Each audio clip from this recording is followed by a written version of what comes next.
श्रील प्रभुपाद की जय। आज हम नारद भक्ति सूत्र 42 पर डिस्कशन करेंगे, जो इस प्रकार है। तदेव साध्यताम तदेव साध्यताम। ये नारद जी कह रहे हैं कि प्रयास करो प्राप्त करने के लिए। क्या प्राप्त करने के लिए प्रयास करो? भक्तों का संग, डिवोटी एसोसिएशन।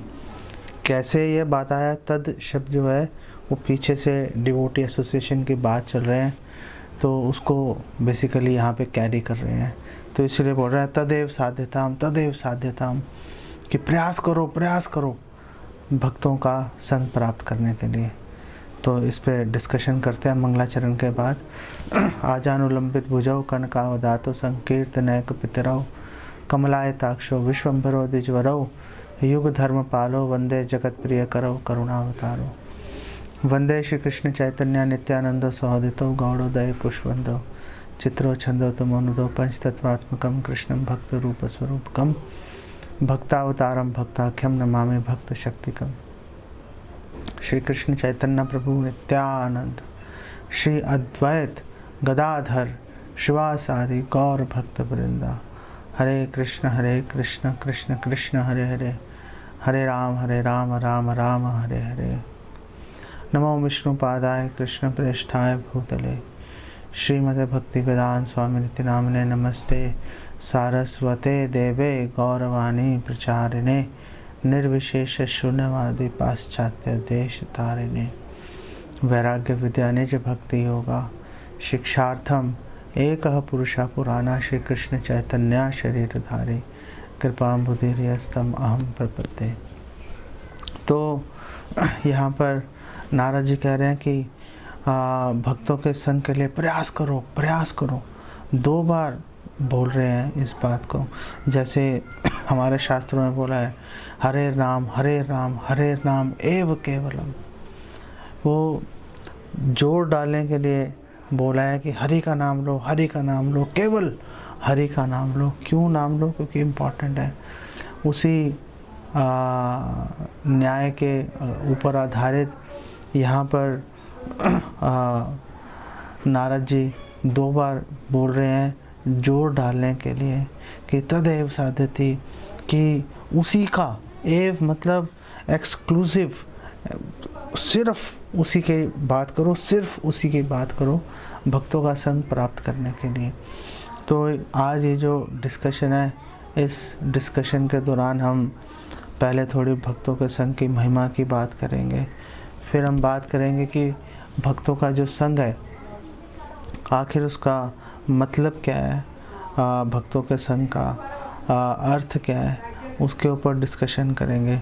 उसके बाद हम और जब हम ये डिस्कशन करेंगे तो हम श्रील प्रभुपाद और भक्ति सिद्धांत सरस्वती ठाकुर के कोट्स लेके आएंगे। फिर हम बात करेंगे कि भक्तिनोद ठाकुर इस विषय में क्या बोल रहे हैं कल्याण कल्पतरु में। और फिर हम बात करेंगे हम 2 एग्जाम्पल्स डिस्कस करेंगे, एक भागवतम से और एक चैतन्य भागवत से। ये बेसिकली स्कीम जो आज की डिस्कशन की है। तो अद्वैताचार्य बोल रहे हैं कि भक्तों का जो संग है वो ऐसा नहीं कि केवल भक्तों को ही प्रिय है, भक्तों के लिए भक्तों के संग की आकांक्षा रहती है। अद्वैताचार्य कह रहे हैं कि भगवान भी भक्तों का संग उसके लिए लालायित रहते हैं। और अद्वैताचार्य बोल रहे हैं चैतन्य चरितामृत मध्य लीला में अंकित है, उसमें बता रहे हैं अद्वैत कहे ईश्वरेर यही स्वभाव है, कि जो भगवान का, अद्वैताचार्य कह रहे हैं भगवान का यही स्वभाव है, उनकी प्रकृति भगवान की यही है। यद्यपि आपने पूर्ण सर्व ऐश्वर्यमय, कि यद्यपि भगवान जो है वो आत्मा राम है, वो पूर्ण है। भगवान को सुख प्राप्त करने के लिए किसी भारी वस्तु की आवश्यकता नहीं है। अपने आप में भगवान पूरी तरह से पूर्ण है और सर्व ऐश्वर्यमय, और भगवान सभी ऐश्वर्यों से युक्त है भगवान। और इसके बावजूद अद्वैताचार्य कह रहे हैं फिर भी तथापि भक्त संगे है सुखोल्लास। फिर भी जब भगवान भक्तों का संग लेते हैं तो भक्तों के संग से उनको सुख और उल्लास, उनको हैप्पीनेस, उनको खुशी प्रसन्नता प्राप्त होती है। भक्त संगे करे नित्य विविध विलास। और जो भगवान है वो भक्तों के संग में नित्य हमेशा विभिन्न लीलाएं भगवान करते रहते हैं। तो ऐसा नहीं है कि केवल भक्त जो हैं वही ललायत रहते हैं भगवान के भक्तों के संग के लिए। भगवान जब खुद ही लालायित हैं, जब भगवान खुद ही लालायित हैं, तो आप सोचिए कि कितना महत्वपूर्ण होगा भक्तों का संग। और हमें कितने ग्रीड, हमें कितना लालच होना चाहिए भक्तों के संग के लिए। चैतन्य चरितामृत में मध्य लीला में साधु संग के ऊपर बात कर रहे हैं कि कृष्ण भक्ति जन्म मूल है साधु संग। कि जो साधु संग है ये कृष्ण भक्ति का जन्म स्थान है। जब चैतन्य महाप्रभु ने रामानंद राय से पूछा था कि भक्ति आखिर प्राप्त कैसे होती है, तो रामानंद राय ने चैतन्य महाप्रभु को उत्तर दिया था कि भक्ति का जो जन्म स्थान है भक्ति का जन्म स्थान भक्तों का संग है। जब कोई भी व्यक्ति भक्तों के संग में आता है, चाहे वो खुद भक्त है या नहीं है, फर्क नहीं पड़ता। चाहे वो आत्माराम है, चाहे वो भोगी है, चाहे वो मन के स्तर पर भोग कर रहा है, चाहे वो शरीर के स्तर पर भोग कर रहा है।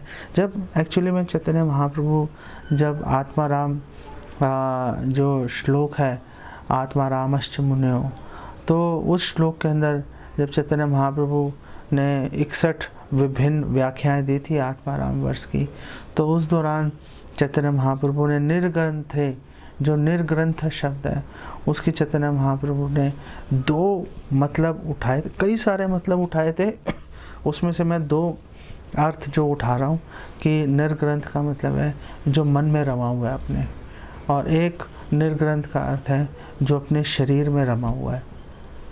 तो चैतन्य महाप्रभु ने इसकी व्याख्या के दौरान बताया था कि जो मन में रमा हुआ है, जो शरीर में रमा हुआ है, ऐसा व्यक्ति भी जब भक्तों के संग के अंदर आएगा तो उसके अंदर भक्ति करने की, भक्ति का मतलब भगवान की सेवा करने की जो प्रेरणा उसके अंदर जागृत हो जाएगी, रुचि जागृत हो जाएगी।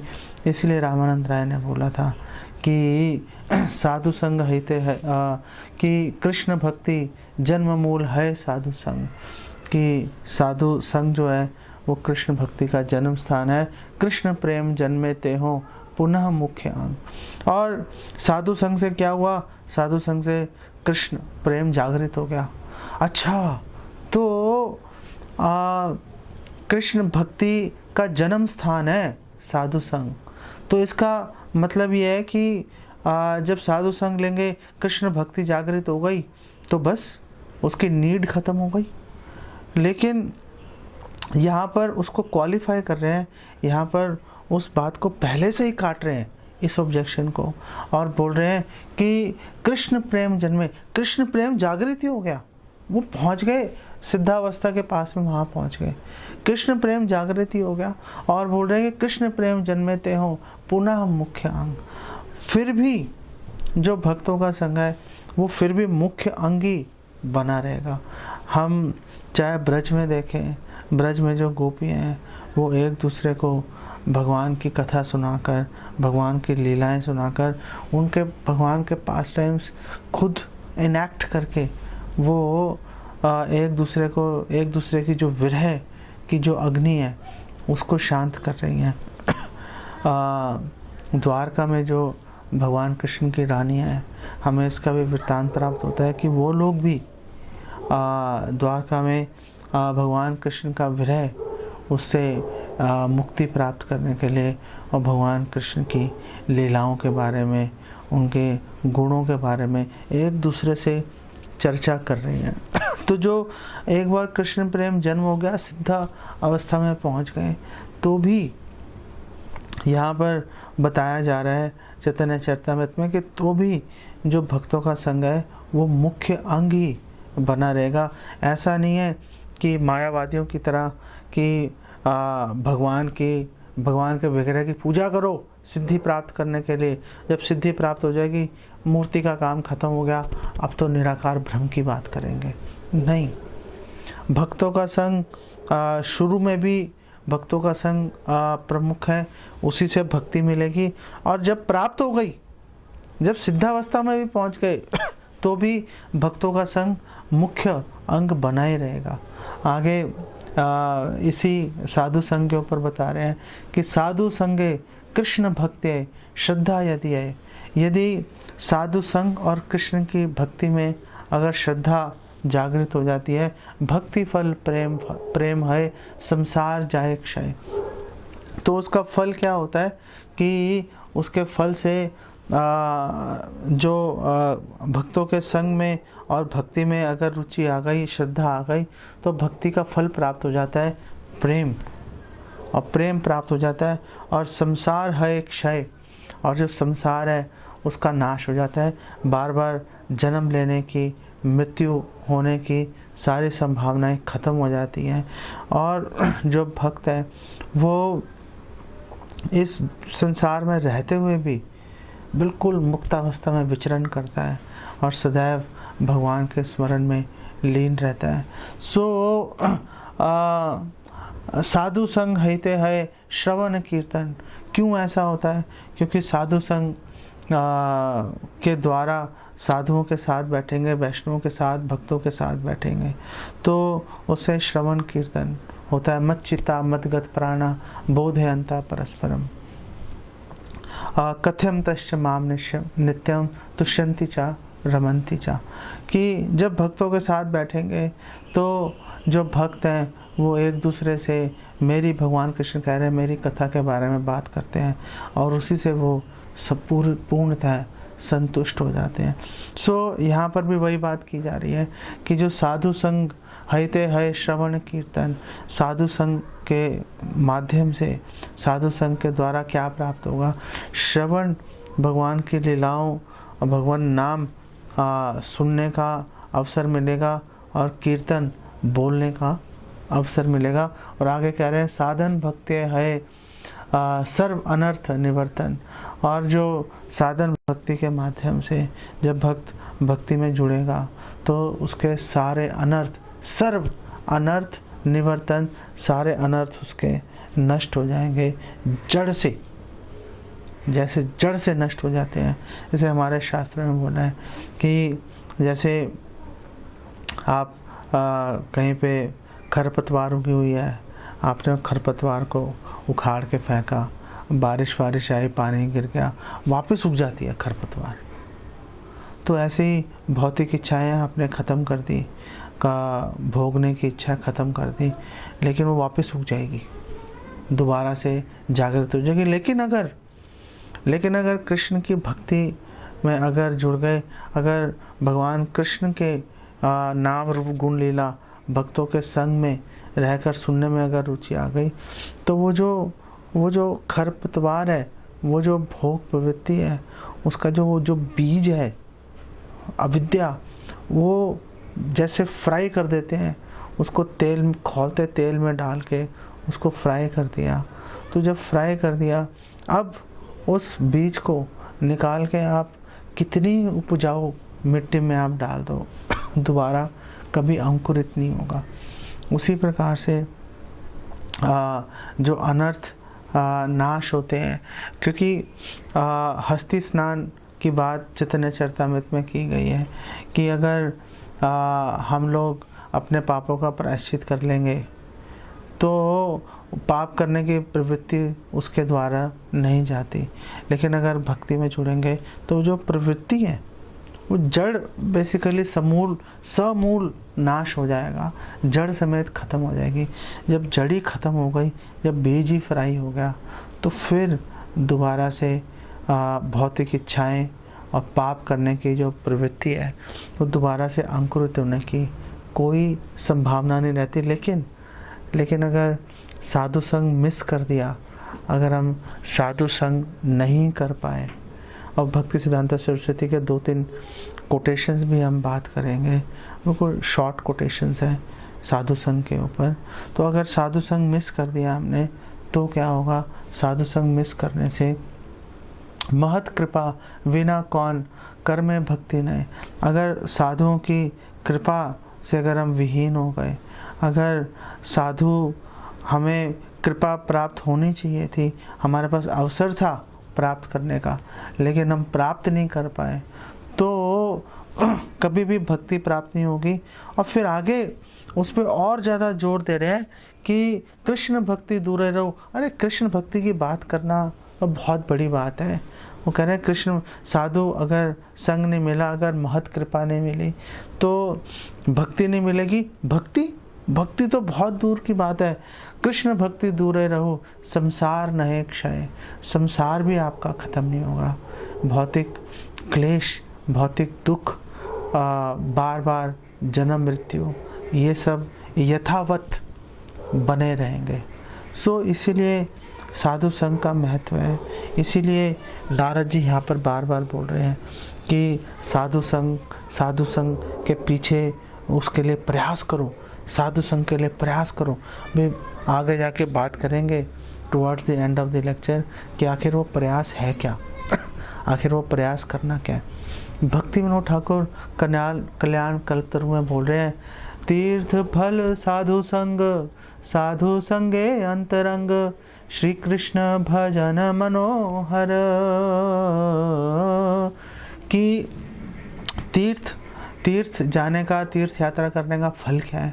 तीर्थ यात्रा करने का फल है कि वहाँ पे जाके साधु संग अगर कर लिया, अगर तीर्थ यात्रा गए हम और वहाँ पर जाकर नदी तालाब में स्नान कर लिया, घंटियाँ बजा दी चारों तरफ मंदिरों की, और वहाँ पे जाकर खा पी कर वापस आ गए, तो हमारे शास्त्रों में बोला है कि स एव गो खरा, वो गधे और गाय के समान ही है, वो ज़्यादा समझदार व्यक्ति नहीं है।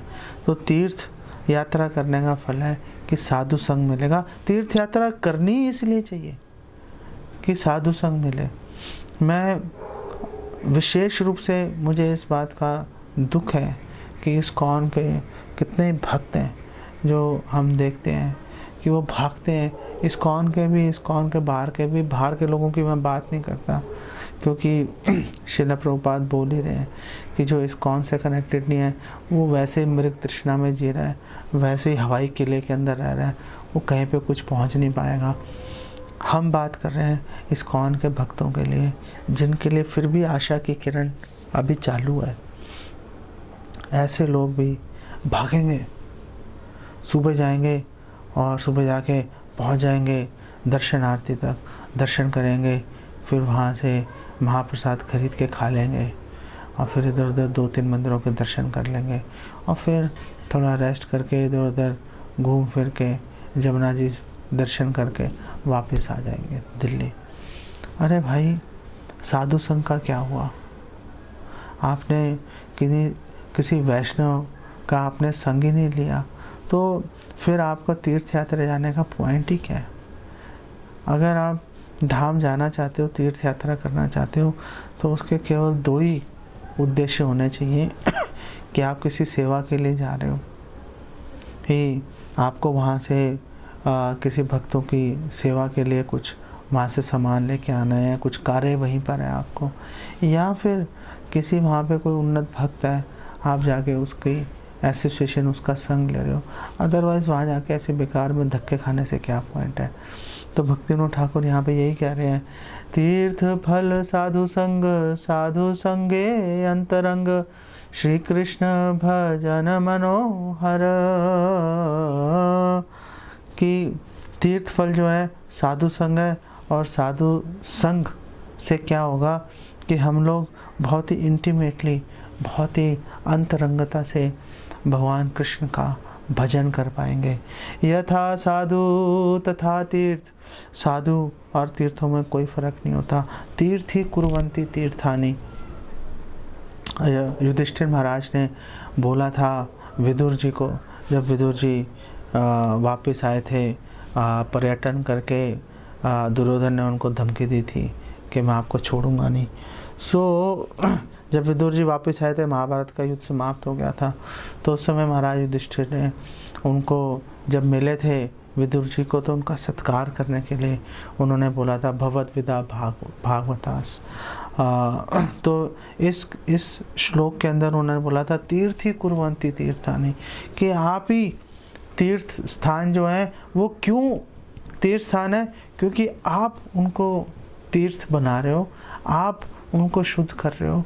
आप जैसे भक्तों के कारण ही तीर्थ यात्रा करने का महत्व है, नहीं तो क्या महत्व है। तो यहाँ पर कल्याण कल्पतरु में देखो कितनी सिंपल भाषा में कितना डीप नॉलेज, गुह्य ज्ञान भक्ति विनोद ठाकुर दे रहे हैं। और बोले यथा साधु तथा तीर्थ स्थिर करी निज चित्त, कि अपना मन जो है एकाग्र करके इस बात पे हमेशा ध्यान रखना चाहिए कि जो साधु हैं और तीर्थ हैं एक ही बराबर है। आपने साधु संग कर लिया, तीर्थ यात्रा कर ली, बराबर है। लोग बेचैन रहते हैं तीर्थ यात्रा करने के लिए। अरे अगर तीर्थ यात्रा करनी है, अरे तो भाई किसी साधु का संग करो।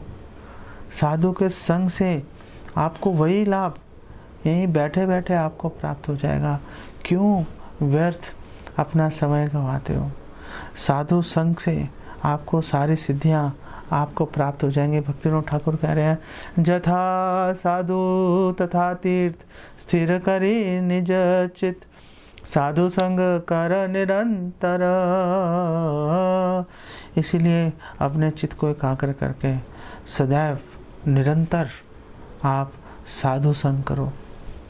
आगे भक्ति विनोद ठाकुर कह रहे हैं ये तीर्थे वैष्णव नहीं, जिस तीर्थ में वैष्णव नहीं है, से तीर्थे ते नाही आई, ऐसे तीर्थ स्थान पे मैं तो जाता नहीं भाई। मेरे को ऐसे तीर्थ स्थान पे जाने का कोई पॉइंट नहीं है जहाँ पे साधु, जहाँ पे वैष्णव, मुझे उनका संग प्राप्त नहीं होगा। कि लाभ हंतिया दूर देश, क्या फायदा है इतनी दूर जाकर धक्के खाने का। यही बात बोल रहे हैं कि लाभ हंतिया दूर देश, उसका क्या लाभ है। यथा है वैष्णव गण सही स्थान वृंदावन, सही स्थान है आनंद शेष,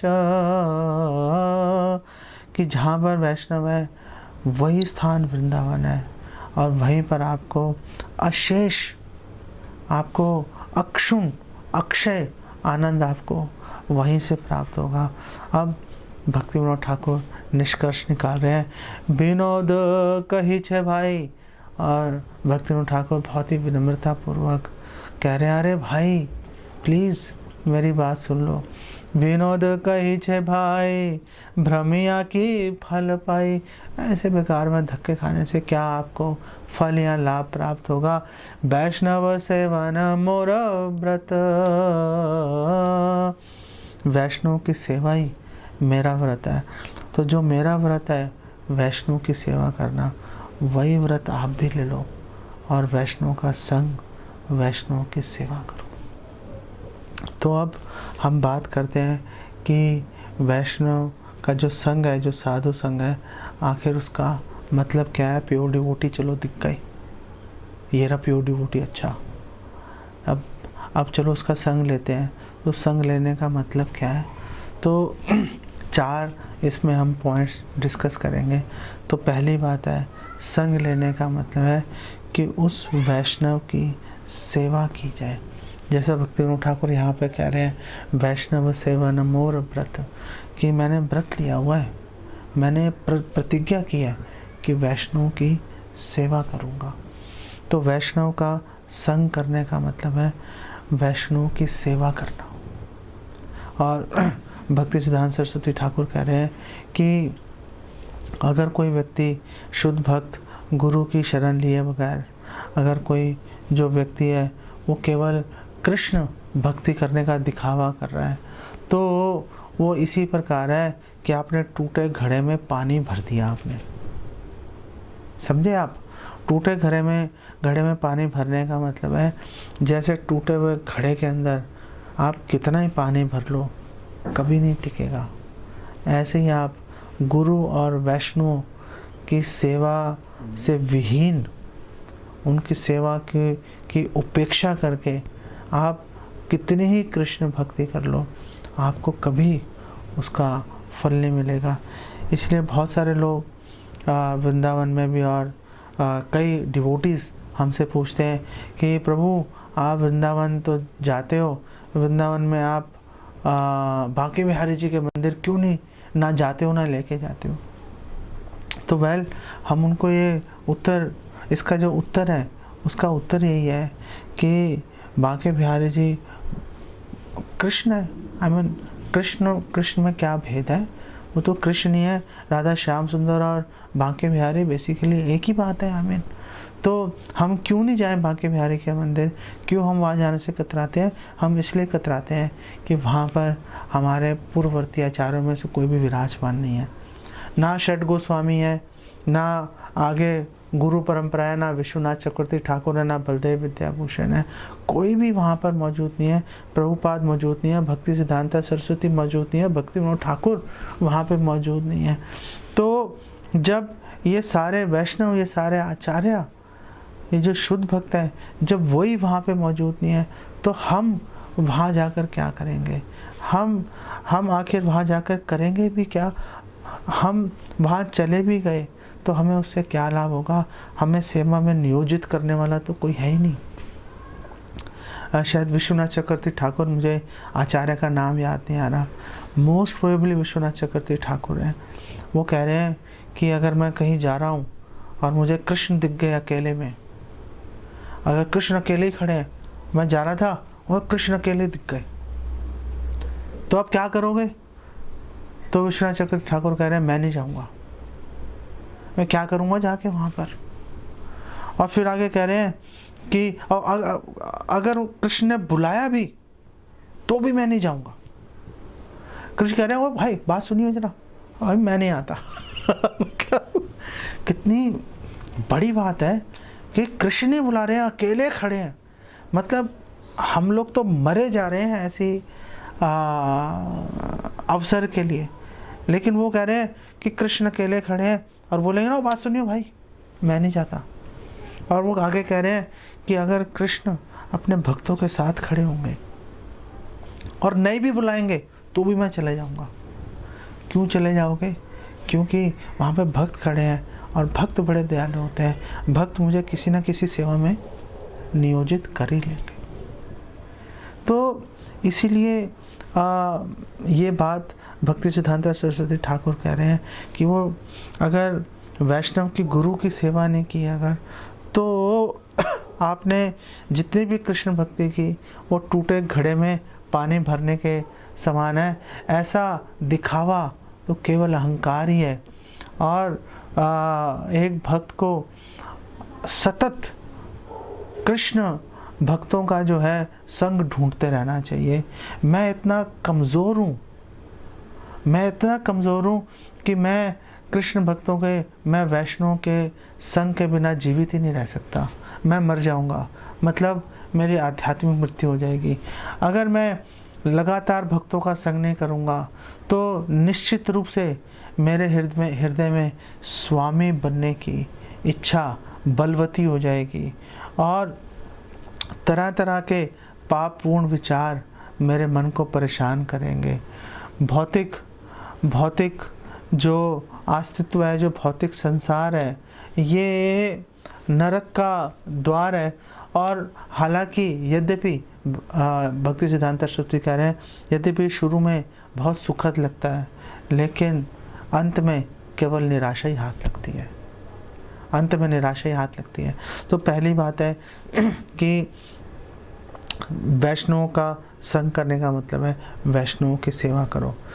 दूसरा अर्थ वैष्णव के संग का मतलब है कि वैष्णव के मार्गदर्शन में सेवा करो। जो शुद्ध भक्त है उसके मार्गदर्शन में सेवा करना बहुत महत्वपूर्ण है। श्रील प्रभुपाद इस विषय में कह रहे हैं कि अगर आप गुरु के मार्गदर्शन में अगर आप भक्ति करोगे तो ऐसा व्यक्ति जो गुरु के मार्गदर्शन में भक्ति कर रहा है वो सभी भौतिक आसक्तियों से मुक्त हो जाता है और आत्म साक्षात्कार में स्थित हो जाता है और भगवान कृष्ण के बारे में सुनने के श्रवण की उसकी रुचि जागृत हो जाती है। तो एक गुरु के मार्गदर्शन में सर्विस करना, सेवा करना बहुत महत्वपूर्ण है। और भक्ति सिद्धांत सरस्वती कह रहे हैं कि हम में से हर एक व्यक्ति को भगवान कृष्ण का सेवक, सर्वेंट बनना पड़ेगा। और वो कह रहे हैं, ये बहुत महत्वपूर्ण बात है, मैंने पढ़ा, मैं बहुत अचंभित हो गया। उन्होंने कहा कि हम किसी एक पुरोहित को, एक प्रतिनिधि को, उसको हायर नहीं कर सकते कि हमने उसकी सेवाएं ले ली, उसको वेतन पे हमने रख लिया और उसको बोला कि तू सर्विस कर दे भाई, मेरे खातिर, मेरे लिए तू सेवा कर दे।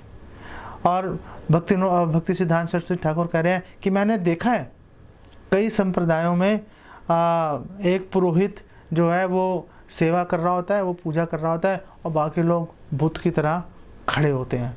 वो बोल रहे हैं कि हम ऐसे सेवा नहीं करते, हम खुद भगवान की सेवा करेंगे एक आचार्य के मार्गदर्शन में। ये बहुत महत्वपूर्ण है, हमें सेवा में लगना पड़ेगा। हम दूसरे वैष्णवों से पहली बात तो हम प्रार्थना ही नहीं करते। अगर प्रार्थना करते हैं तो वो लिप सर्विस होती है, मुंह से बोल रहे हैं, केवल मुखे वचन बोली, मुंह से बोल रहे हैं, अंदर कुछ और चल रहा है।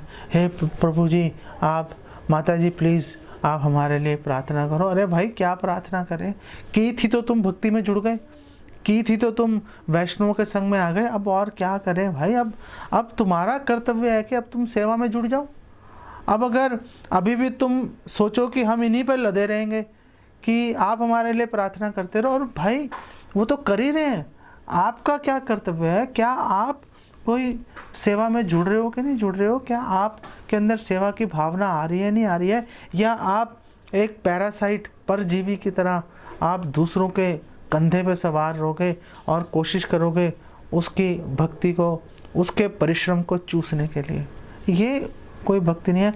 भक्ति सिद्धांत सरस्वती ठाकुर कह रहे हैं, हम ऐसी भक्ति नहीं करते, हमारे बस की नहीं ऐसी भक्ति करना। ऐसी भक्ति करने से कोई लाभ प्राप्त नहीं होता। तीसरा जो अर्थ है वैष्णव संग करने का, तीसरा अर्थ यह है कि एक शुद्ध भक्त से शुद्ध भक्त के मार्गदर्शन में शास्त्रों का अध्ययन करना, शास्त्रों को सुनना। सिद्धांत बलिया चित्ते ना कर आलस, यहाँ है ते कृष्ण लागी सुदृढ़ मानस। इससे सिद्धांत समझने में आलस्य नहीं करना चाहिए, क्योंकि इससे भगवान कृष्ण में हमारा जो चेतना है हमारी और ज़्यादा हमारी आसक्त हो जाएगी, भगवान में, भगवान की सेवा के प्रति हमारी रुचि जागृत हो जाएगी। तो वैष्णव का संग करने का मतलब है कि जो शुद्ध वैष्णव है, जो वरिष्ठ वैष्णव है, उनके संग में रह के, उनके पास बैठ के हम शास्त्रों का अध्ययन करें। इसका मतलब ये भी है कि आप शास्त्रों को पढ़ो, और वैष्णवों से अगर आप उनके बिल्कुल पास आप नहीं बैठ सकते, बार बार नहीं मिल सकते, वेल कोई बात नहीं है, आप शास्त्रों का अध्ययन करो। और अध्ययन करने के बाद में आप वैष्णवों को, जो वरिष्ठ वैष्णव है, उनसे आप चर्चा करो कि हमने ये पढ़ा है, हमें ये बात समझ में आई है, और फिर उनसे और ज़्यादा जिज्ञासा करो। और जो वैष्णव है, अगर आपकी अंडरस्टैंडिंग सही होगी तो वो आपको शाबाशी देंगे। अगर कोई और बात उसमें बताने वाली होगी तो वो कोई और बात आपको बता देंगे, आपका क्या नुकसान है। लेकिन आम तौर पे देखा जाता है दो कनिष्ठ भक्त आपस में ही लगे रहते हैं और आपस में एक दूसरे को जो टूटा फूटा समझ में आया वो एक दूसरे को बताते रहते हैं। वेल, अगर आपके पास वरिष्ठ वैष्णव का संग उपलब्ध नहीं है, चलो अच्छी बात है ये करना, लेकिन अगर उपलब्ध है उसको तो उसके पास नहीं जाएंगे भाई। उसके पास जाने से यार बड़ी तकलीफ़ होती है। एक तो बहुत गुस्सैल है, एक बार बहुत कठोर बोलते हैं। एक भक्त ने किसी को बोला कि आप प्रभु जी इनको बुलाया करो लेक्चर के लिए। बोला नहीं इनको नहीं बुलाएंगे, ये तो बहुत कठोर बोलते हैं। अरे भाई, कठोर बोलते हैं का क्या मतलब होता है? आप ये बोलो कि वो गलत बोलते हैं, गलत बोले चलो भाई उठा के फेंक दो उनको साइड पे। कठोर बोलते हैं का क्या मतलब होता है? क्या बोलें कि आप बहुत सुंदर हो, क्या बोलें कि आप बहुत इंटेलिजेंट हो। अरे आप मूर्ख हो। भगवान कृष्ण ने अर्जुन को बोल दिया कि भाई तू मूर्ख है, तू बात पंडितों की तरह कर रहा है लेकिन है बेवकूफ़। बात ही ऐसी होती है। जब एक गुरु जब शिष्य से बात करेगा, एक वरिष्ठ वैष्णव जब किसी को शिक्षा देगा तो वो ऐसे ही बात करेगा। अब मतलब और कैसे बात हो सकती है, कैसे नॉलेज और ली जा सकती है? ये कोई भौतिक ज्ञान थोड़े ना है कि जो टीचर है वो स्टूडेंट को गुस्सा नहीं कर सकता, उसको मार नहीं सकता, उसके कान नहीं मरोड़ सकता। ये तो आध्यात्मिक जगत है भाई, सब कर रहेंगे। और अगर आपने आगे बढ़ना है तो आपको सहना भी पड़ेगा। तो ये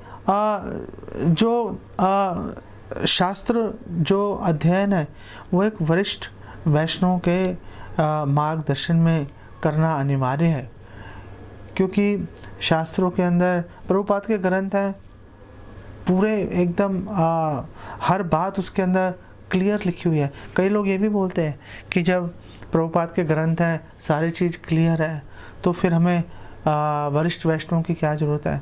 अरे प्रभुपाद के ग्रंथ अगर उसी को फॉलो कर रहे हो तो उसी में तो ये बात लिखी हुई है कि वरिष्ठ वैष्णव का संग करो, गुरु का संग करो, गुरु की सेवा करो।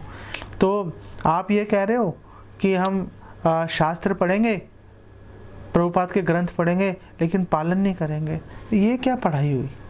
ये तो कोई पढ़ाई नहीं हुई। या आप ये बोलोगे कि ये 10 शिक्षाएं हमने पढ़ी थी, इसमें से ये 6 मानेंगे, ये 4 नहीं मानेंगे, ये भी बकवास है बेसिकली।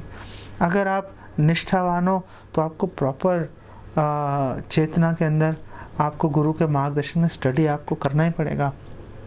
तो भक्ति सिद्धांता सरस्वती कह रहे हैं कि जो भक्ति में जो अवरोध हैं, जो रुकावटें हैं, वो गुरु की कृपा से, गुरु की कृपा के बल पर दूर हो जाती हैं।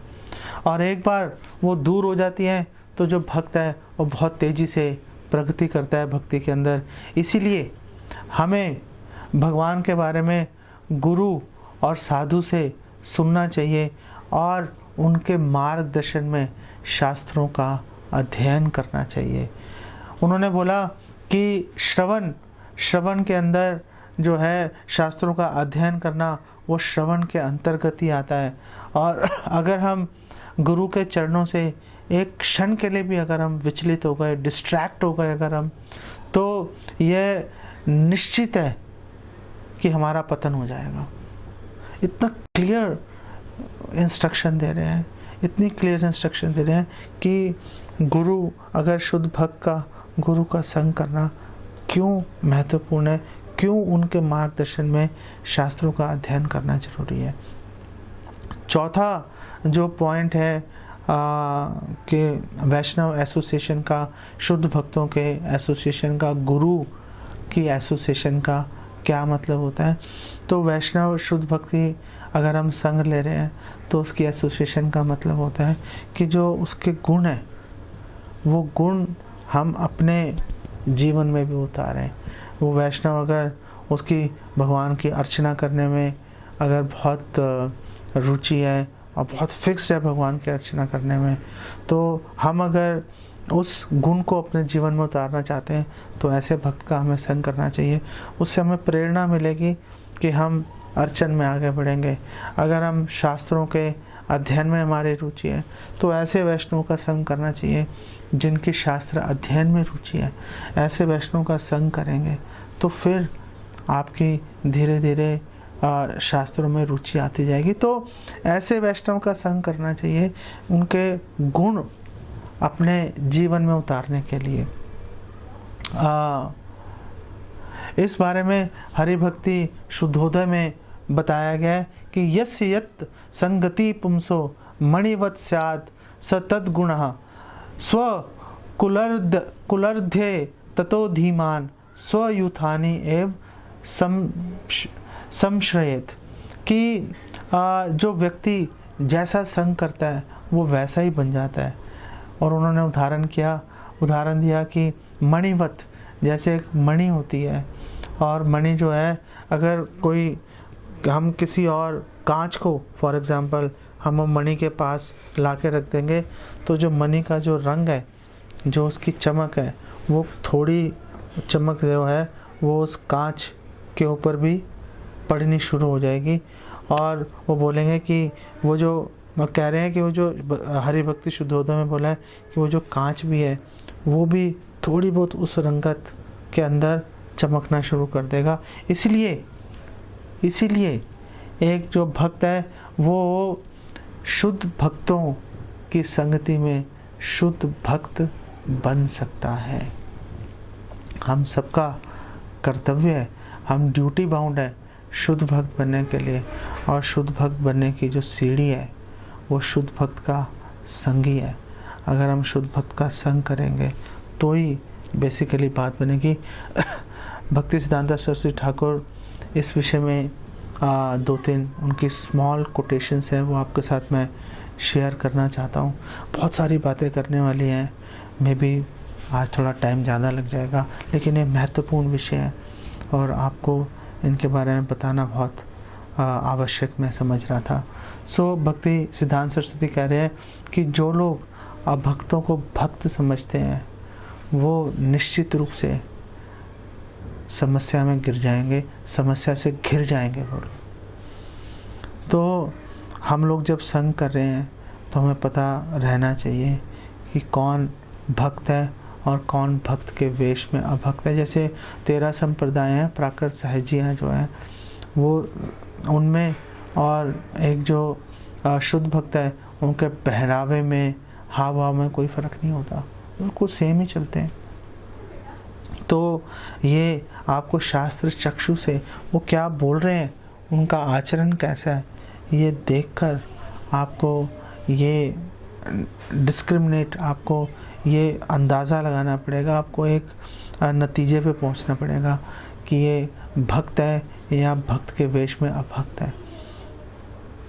ये अंदाज़ा लगाना बहुत ज़रूरी है। उसके लिए आपको शास्त्रों का कुछ ज्ञान तो होना चाहिए। अगर ज्ञान नहीं होगा तो फिर कैसे पता लगाएंगे।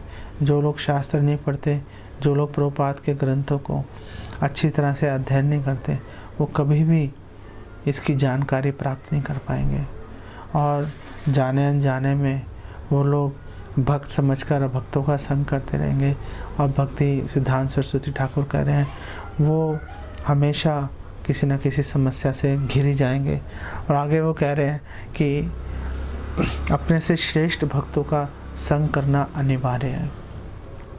ऐसा नहीं है 2 कनिष्ठ भक्त, जैसे हमने भी बात की, 2 कनिष्ठ भक्त आपस में मिलकर एक दूसरे से लगे हुए हैं, एक दूसरे को तू मेरी पीठ खुजा मैं तेरी पीठ खुजाता हूँ, ऐसी भावना से बात नहीं बनती। एक श्रेष्ठ भक्त का, वरिष्ठ वैष्णव का संग करने से लाभ प्राप्त होता है। और तीसरी कोटेशन में भक्ति सिद्धांत सरस्वती कह रहे हैं कि एक भक्त के संग के अतिरिक्त हम जो भी संग करेंगे वो सब अशुभ है, वो सब अशुभ है, इनऑस्पिशियस है, उनसे हमें कोई भी लाभ हमें प्राप्त नहीं होगा। अब हम जल्दी 2 हम चीज़ें डिस्कस कर लेते हैं। इसका जो भक्तों का संग है उसके बारे में भागवतम में एक प्रसंग भागवतम से उठाते हैं, एक प्रसंग हम चैतन्य भागवत से उठाते हैं। जब राजा प्राचीन बर्हिषत के पुत्रों से मिले थे भगवान शिव, तो शिव जी ने उनको बताया था कि मैं भगवान की कैसे उपासना करता हूँ, मैं भगवान को क्या, उनकी कैसे स्तुति करता हूँ, मैं क्या प्रार्थना करता हूँ। तो उस दौरान उन्होंने अपनी पूरी स्तुति उन्होंने बताई, जो भागवतम के 4थे स्कंद के 24वें अध्याय में लिपिबद्ध है, हम सबको पढ़ना चाहिए उसको। तो वहाँ पर उसके मैं सिर्फ 2 वर्स डिस्कस कर रहा हूँ यहाँ पर। और शिव जी ने बोला था कि क्षण अर्धे नापि तुल्ये न स्वर्गम न पुनर्भवम न अपुनर्भवम भगवत संगी संगस्य मृत्यानाम किम उताशिषा।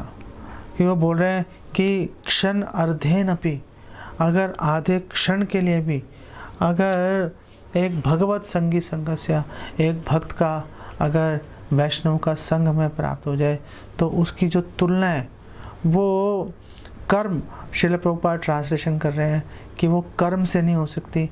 कर्म से स्वर्ग का यहाँ पर वो कर्म इसलिए लिख रहे हैं क्योंकि कर्म जो है सकाम कर्म से व्यक्ति स्वर्ग आदि उच्च लोकों में जाने की बात करता है।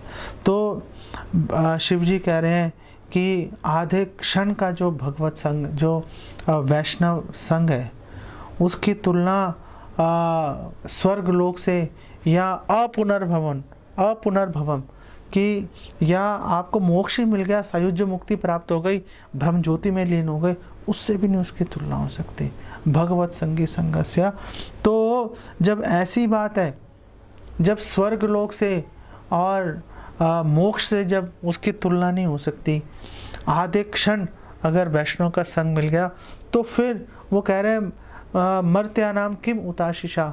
तो जो इस भौतिक संसार में जो लोग इधर उधर के उल्टे सीधे वरदानों के पीछे दौड़ रहे हैं, उसकी तो कहना ही क्या कि अच्छा परिवार मिल जाए, अच्छी जॉब मिल जाए, अच्छी स्त्रियां सोच रही हैं अच्छा पति मिल जाए, जो पुरुष हैं वो सोच रहे हैं कि अच्छी स्त्री मिल जाए, अच्छे बच्चे पैदा हो जाएं, पैसा इकट्ठा हो जाए, शरीर हमारा सेहतमंद रहे, समाज में हमारा नाम हो जाए, धन संपत्ति इकट्ठा हो जाए। शिव जी कह रहे हैं तो घटिया बात है, इसकी बात ही क्या करें जब मोक्ष से तुलना नहीं हो पा रही। आधे क्षण की भक्त के साथ जो भक्त का संग है, तो ये जो भौतिक ऐश्वर्य है उसकी बात ही क्या करनी है फिर। और 58वें श्लोक में बात कर रहे हैं शिव जी, और शिव जी भगवान को ये प्रार्थना कर रहे हैं कि अथ अनघ अंघ्रेस्तव कीर्ति तीर्थयोर अंतर्बहि स्नान विधूत पापमनाम भूतेषु अनुक्रोश सुसत्व शीलिनाम स्यात् संगमो अनुग्रह एष नस्तव कि हे भगवान, आपके जो चरण कमल है वो सभी प्रकार के शुभ वस्तुएं प्रदान करने वाले हैं और पापों का नाश करने वाले हैं। इसलिए मैं आपके चरणों में प्रार्थना करता हूँ कि आप मुझे अपने भक्तों का संग प्रदान कीजिए। भगवान के जो चरण कमल है, भगवान के चरण कमल सारे पापों का नाश कर देते हैं और समस्त शुभ वस्तुएं प्रदान करते हैं। तो क्यों ना भगवान के चरण कमलों का वास मांग लिया जाए।